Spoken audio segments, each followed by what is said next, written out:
No arco de Wano, vimos o Zoro superar todos os seus limites, enfrentando um primeiro comandante de Yonkou, além de ter despertado tardiamente o seu Haki do Rei, conseguindo até mesmo usar inconscientemente contra o Kaido e depois, de forma consciente, contra o King. Agora a pergunta que fica é: quais oponentes o Zoro ainda vai derrotar em One Piece? E eu decidi montar uma lista não só de personagens que eu acredito que ele vai derrotar, mas também de personagens que muita gente acha que ele vai derrotar, mas pode ser que ele não derrote, e eu vou dizer os motivos para vocês nesse vídeo.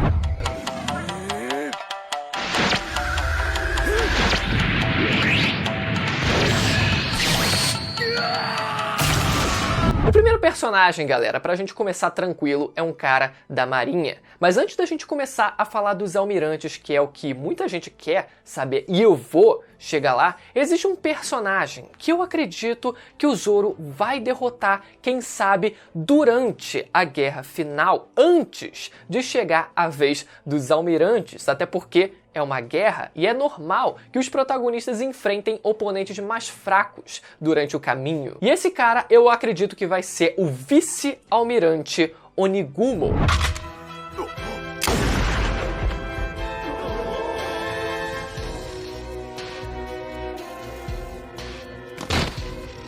Mas como assim? Vice-almirante é tudo bucha? Como assim, Bruno? Galera, eu sei, a moral dos vice-almirantes está um lixo. Desde a guerra de Marineford que eles não fizeram nada, praticamente, e depois do time skip que só serviram de escada, como o pior vice-almirante de todos, o Maynard, que foi randomizado pelo Bartolomeu, e o Bastille, que foi randomizado pelo Sabo. Os dois no mesmo arco de Dressrosa, mas eu ainda tenho fé que pelo menos a elite dos vice-almirantes vão se mostrar comparáveis. Se liga só, eu sei que parece sinistro eu falar isso, mas aos comandantes de Yonkou. Por favor, me perdoem. Pelo menos até o final do mangá, até porque dois desses vice-almirantes foram candidatos ao cargo de almirante, que foi a Coelha Rosa Momosage e o Porco Marrom Tokikake. Então faz sentido que eles tenham um certo hype aí. Mas e o Onigumo, que ele tem de especial no fim das contas? Bora lá. Primeiro, ele é um dos vice-almirantes do quartel-general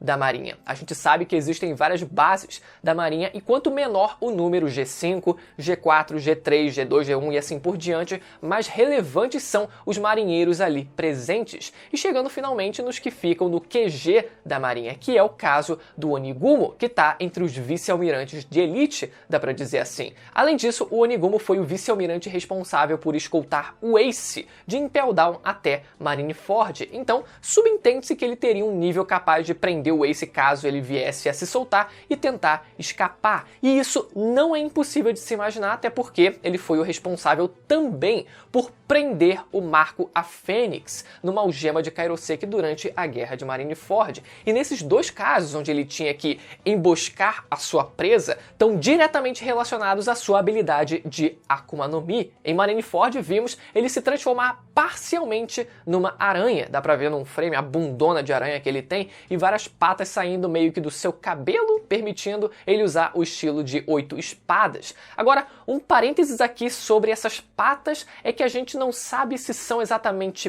pernas de aranha ou a habilidade do Seimei Kikan, usada também pelo Kumadori da CP9 para conseguir manipular o próprio cabelo. Talvez o Onigumo ele use o Seimei Kikan para simular pernas de aranha, quando ele está transformado parcialmente, que foi o único caso onde a gente viu, mas que ele tem uma Akuma no Mi de alguma espécie de aranha, ele tem, até porque não dá para esconder aquela bundona de aranha que ele mostrou pra gente, né, que ele empinou pra gente. E galera, tendo o estilo de 8 espadas, eu adoraria ver uma luta dele contra o Zoro, que já enfrentou oponentes que usam muita espada, como foi o caso do Hachan em Arlong Park, que tinha o estilo de 6 espadas, e o Ryozo na Ilha dos Tritões, outro tritão, inclusive, que também usava o estilo de 8 espadas. E seria muito louco ver o Zoro usando um Ashura para poder derrotar o Onigumo com uma frase tipo: ah, você tem 8 espadas? Pois eu tenho 9. Kyutoryu Ashura! E finaliza o Onigumo como se fosse nada. O segundo personagem da lista, agora subindo de nível, mas ainda pensando nos personagens de dentro da Marinha, é um cara que muita gente tem a expectativa de que o Zoro venha a derrotar. Mas eu vim aqui dizer que isso é altamente improvável, que é o Almirante Fujitora.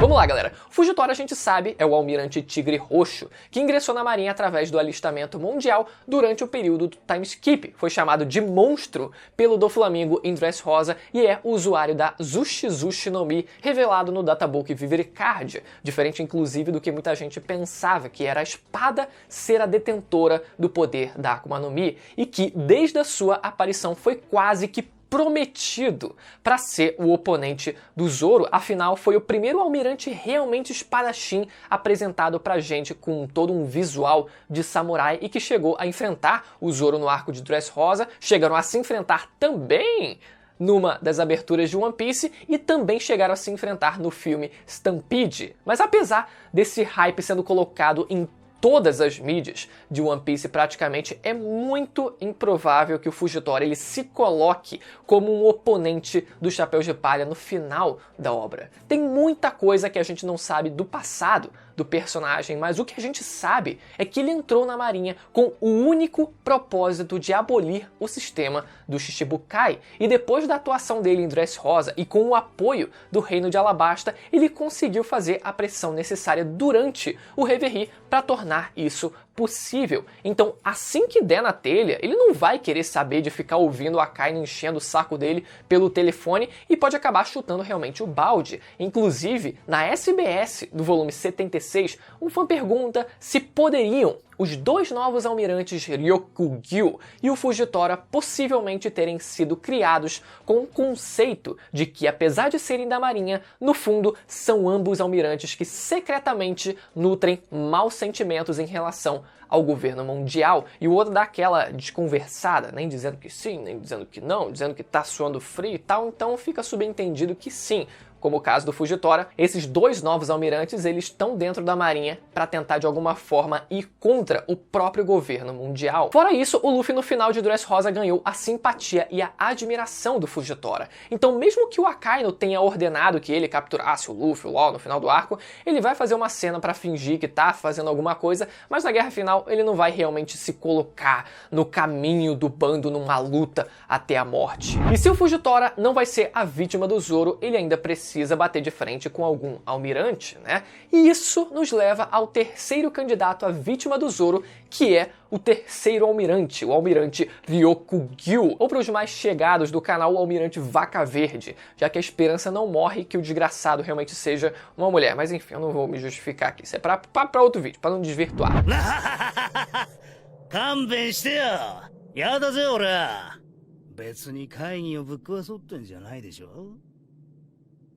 Esse foi outro almirante que entrou na Marinha durante o alistamento mundial e também foi chamado de monstro pelo Doflamingo. Apareceu pela primeira vez no Reverie, já desobedecendo as ordens do Akainu de tirar o Fujitora de Marijoa, e disse que não comia nada já fazia 3 anos. Eu acredito que caso o Zoro chegue a derrotar um almirante, as chances de ser o Vaca Verde são muito maiores do que o Fujitora. Primeiro, pelo esquema de cores dos almirantes, sendo o Akainu com a roupa e poderes de coloração vermelha, que casa muito com o Luffy, que desde sempre usa uma blusa vermelha. Depois, o Kizaru, também com roupa e poderes de coloração amarela, casando com a cor principal do Sanji, que é o amarelo. E por último, o Vaca Verde, seguindo o padrão, deve se apresentar com roupas e poderes relacionados à cor verde, também o que casaria perfeitamente com o Zoro, muito mais do que o Fujitora, que tem roupas e poderes de coloração roxa. E para quem não sabe, a gravidade normalmente é representada com essa cor roxa. Outro exemplo é o Brago de Zatibel. Inclusive, confere os vídeos de Zatibel aqui no canal, que a galera tá gostando muito. Então, sem entrar muito nas teorias aqui da possibilidade do Vaca Verde ser basicamente o Hashirama de One Piece, conseguindo controlar madeiras e, quem sabe, vegetação no geral, e isso, de alguma forma, dando a ele a capacidade de produzir fotossíntese e não ter a necessidade de se alimentar, seria no fim das contas seria um ótimo oponente para o Zoro no fim das contas. A gente até poderia debater aqui se esse não seria um oponente para o Sanji, já que é um cara que não se alimenta faz anos e disse que só comeria se fosse servido por uma gostosa, e o Sanji sendo, não uma gostosa, né, um cozinheiro, ele sendo um cozinheiro, ele acredita justamente no contrário, que é o cavalheiro que deve servir a uma dama. E outros argumentos muito bons que eu lancei num vídeo falando só sobre o Sanji que vai aparecer no final desse vídeo, e vale muito a pena se você dar uma conferida, que tem toda uma série de argumentos pra, quem sabe, a gente levantar um outro contraponto, de que talvez o Sanji derrote o Vaca Verde. Mas enfim, confere lá depois. O quarto personagem, a freguês do Zoro, que por muito tempo existiu um consenso completo. Depois a gente ficou meio na dúvida, mas no fim deve sim acabar sendo derrotado pelo Zoro, que é o ex-carcereiro-chefe da prisão de Impel Down, comparável em nível de força ao próprio Mazeran, que era o diretor da prisão e o atual capitão colossal do segundo navio dos piratas do Barba Negra, Shiryu da Chuva. 改めて歓迎するぜ。ここにいても俺の未来は見えすぎている。お前のような男との出会いを待っていた。 Esse que muita gente achava que teria comido a Kira Kira no Mi do Jozo, depois do bando do Barba Branca ter sido derrotado na Guerra do Acerto de Contas, para que assim Zoro pudesse, né, ter a chance de cortar Diamante, mas assim como o próprio Zoro disse no final da batalha contra o Mr. One, seria um desperdício, e parece que o Oda ele concordou com isso e deu no fim das contas a fruta da invisibilidade para o Shiryu, e quando isso foi revelado pela primeira vez, surgiu a possibilidade do Shiryu ser na verdade um oponente para o Sanji, que também conseguia ficar invisível com o seu Raid Suit. Mas convenhamos, seria uma luta meio que de merda, né? Essa já que a gente não ia conseguir ver nada. Mas as dúvidas terminaram quando, no final de Wano, o Sanji destruiu o seu Raid Suit, agora não podendo mais ficar invisível, e o Zoro voltando a ser o principal candidato do Chapéu de Palha para derrotar o Shiryu da Chuva. E eu, particularmente, tô doido para ver essa fruta da invisibilidade do Shiryu evoluir a um nível que consiga ocultar não só o corpo dele, mas até mesmo o seu espírito, que normalmente pode ser detectado por hack da observação, então dessa forma impedindo que o Zoro sinta a presença do Shiryu, inutilizando o hack da observação do Zoro e forçando ele a evoluir essa habilidade também. Imagina um repeteco daquela cena contra o Mr. One no final da batalha, ele sentindo onde as pedras iam cair, mas agora tendo que sentir o espírito oculto do seu oponente. Vai ser um negócio de louco. O quinto oponente da lista é o mais aguardado desde o começo da história, mas ao mesmo tempo alguém que sempre gera uma dúvida se essa luta realmente vai acontecer ou não. Aquele que humilhou, mas também aceitou treinar o Zoro. Aquele que rivalizou duelos lendários com o Shanks, o Ruivo. Óbvio que eu me refiro ao melhor espadachim do mundo, Mihawk.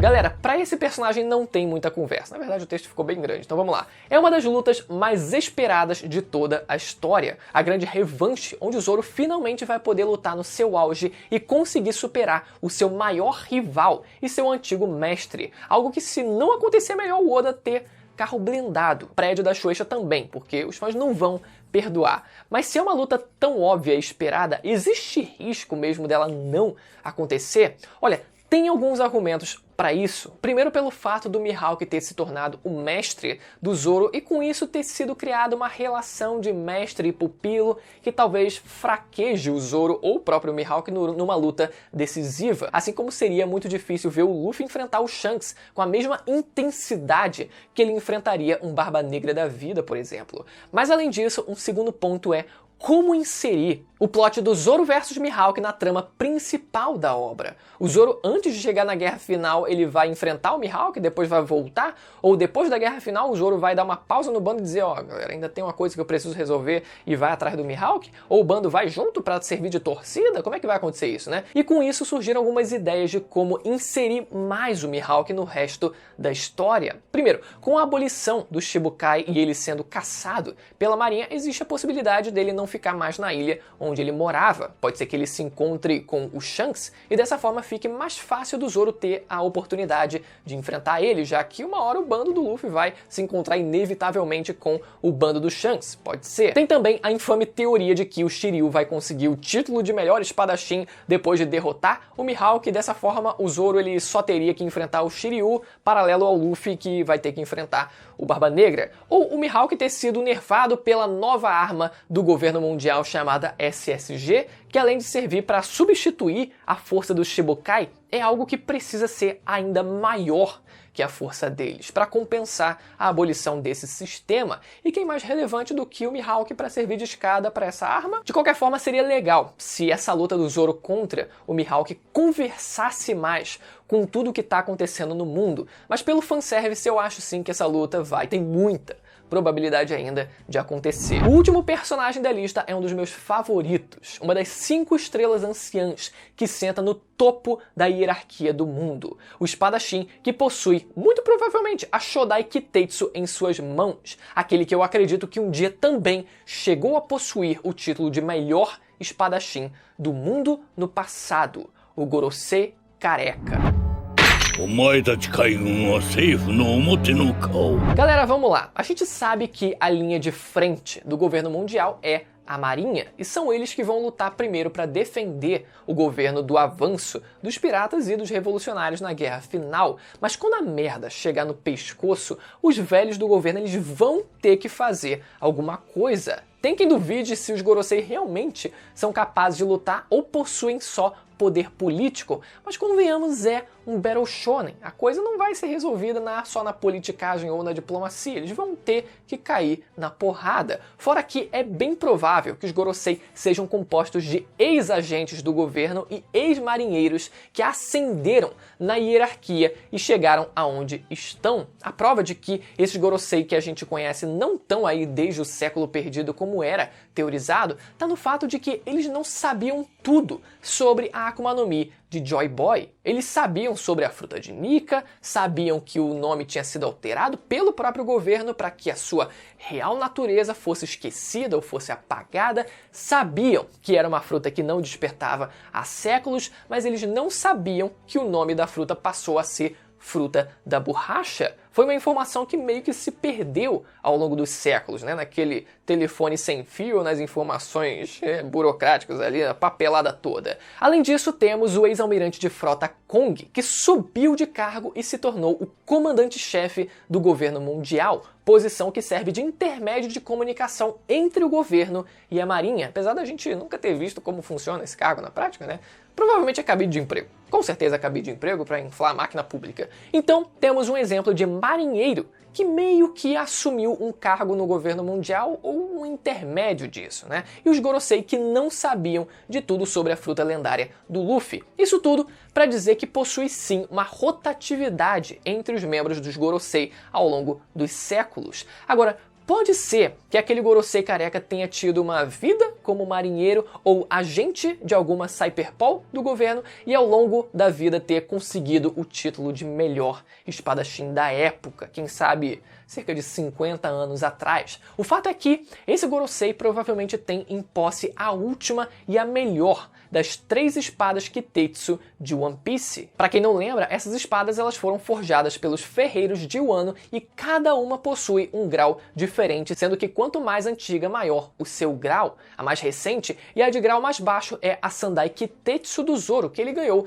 de um lojista em Logtown. A sua veterana sendo a Nidai Kitetsu, que está entre as 21 espadas de grande grau. Ela apareceu no começo do arco de Wano e foi pega pelo Luffy, mas o Zoro infelizmente nunca chegou a empunhar. Eu esperava muito que ele ficasse com aquela espada. E a mais antiga, que é a Shodai Kitetsu, já uma das 12 espadas de grau supremo, que considerando a semelhança com as duas primeiras, fica claro que é o Gorosei quem possui essa última. Então, considerando isso, uma luta entre eles dois daria um senso de desafio para o Zoro ao enfrentar um oponente com uma espada de grau muito superior à dele, e no fim podendo até mesmo ficar com a posse daquela espada, e daria um contexto ainda mais foda, e seria uma honra para o Zoro caso ele tivesse a oportunidade de enfrentar o antigo melhor espadachim do mundo depois, ou até mesmo antes de enfrentar o atual melhor espadachim do mundo Mihawk. Galera, essas são as minhas opiniões sobre os próximos oponentes do Zoro, quais ele tem mais chances ou não de enfrentar e derrotar. Se vocês tiverem mais personagens a acrescentar nessa lista, é só deixar nos comentários, ou quem sabe eu não faça um vídeo nesse estilo sobre os oponentes do Sanji. Vocês querem? Para isso eu preciso que você que ficou até o final se inscreva e ative o sininho, que a gente tá na reta final para bater a meta de 600 mil inscritos. E com a sua inscrição a gente vai conseguir chegar lá. Beleza? Até a próxima. Tchau.